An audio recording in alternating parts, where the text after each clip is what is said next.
And James is turning our attentions to the international press. Yes, indeed. Hello. Good morning, Hannah. So we're going to start off with an article in Haaretz, left-leaning daily in Israel, with a surprising piece of information for us this morning. Well, it was actually in the last 24 hours, but anyway, an Israeli rabbi has said that honeypot sex is kosher for female Mossad agents. Now, just to unpack that headline, basically what they're saying is that, he has given his blessing to female agents of the Israeli Secret Service to, I suppose, who are required to have sex with the enemy in so-called honey trap missions against terrorists. So I suppose usually it wouldn't be allowed to be getting up to those sort of antics outside of, a traditional wedding, as rabbis would see it, I'd imagine.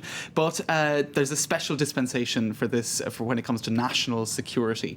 And this was written in a study called Illicit Sex for the Sake of National Security for the Tzomit Institute, which looks at the interface between religion and modernity. Who knew it was such a big issue? Well, there you go. And apparently it goes back to biblical times, according to this rabbi, because Queen Esther slept with the Persian king Xerxes, I'm not sure if that's pronounced correctly, around 500 BC to save her people. So if she did it, then the modern day spy can do it as well. Okay. You've all got the green light. Exactly. Now, moving across the border to Lebanon, L'Orient Le Jour is reporting on, is carrying a report by the Hudson Institute in New York. Now, they're saying that Hezbollah, the southern Shiite Lebanese, I suppose, organization, is planning an insurrection in the country. Now, things have been somewhat calmer in recent times, but basically they're saying it's in Hezbollah's interest and it's in Iran's interest to ratchet up tension in the Middle East. Now, they're saying Iranian President Mahmoud Ahmadinejad's planned visit to Lebanon must be seen in this light, in the context of a plot by Hezbollah to extend its control over the entire country. And according to the Hudson Institute,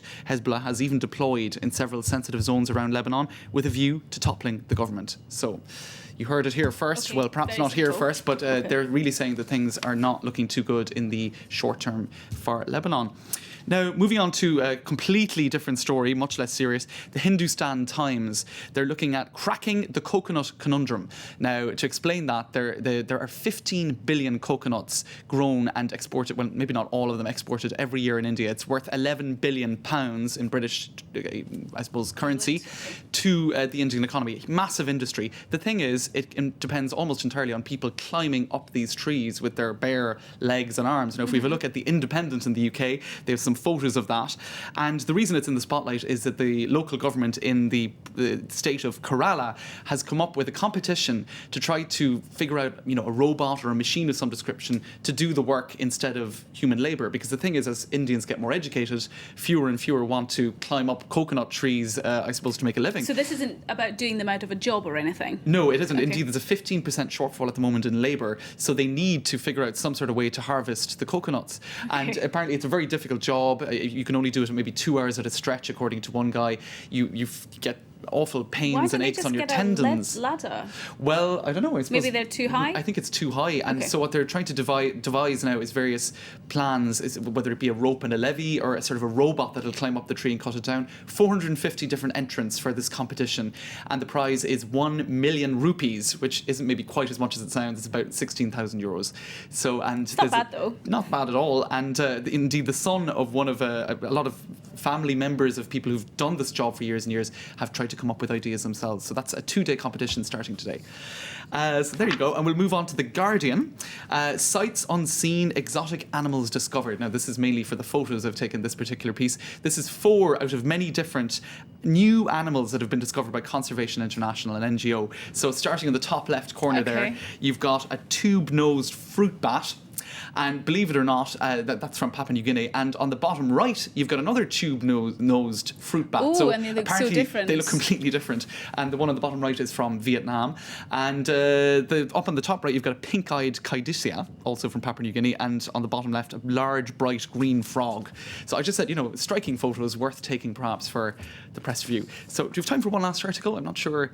Okay, well, also in The Guardian, there was an interesting report from Guangzhou, which is a southern Chinese city. Now, it's perhaps not known, but there are hundreds of thousands of African immigrants drawn to the south of China every year. A lot of them go there because they can't get visas for Europe, and it's an increasing destination for African immigrants, in particular from Nigeria. And so a lot of them end up here. But since the Olympics, actually, there's been a big crackdown on immigration in this zone. Visas were renewed very easily, short-term visas. That's no longer the case. And many of these Nigerians and Africans are complaining about very bad treatment from the authorities. They're being chased down in their homes, on the streets, in buses. And because the African community is largely an immigrant community, they're very conspicuous and easy to, I suppose, pick out by the police. So, they're saying that often they're held for 21 days if they can't pay a fine, or if they can't afford a plane trip home, they're often held for longer. So it looks like there's quite bad treatment of them. But there is the other side of the story also in the article. They're saying that a lot of them here, they end up here because they can't get visas to Europe. And in fact, they think they're better treated here in China than in Europe. One guy, Eric Rufito, pictured at the bottom, I think, of the article, says, "In China, we live like in Africa. You have a bottle, you share it with others. In Europe, they do not share the bottle." So that's his notion. So I suppose it's interesting to look at immigration from a non-European perspective. Absolutely. So there you go. That's the papers this morning. All right, James, thank you very much indeed. That is today's press review.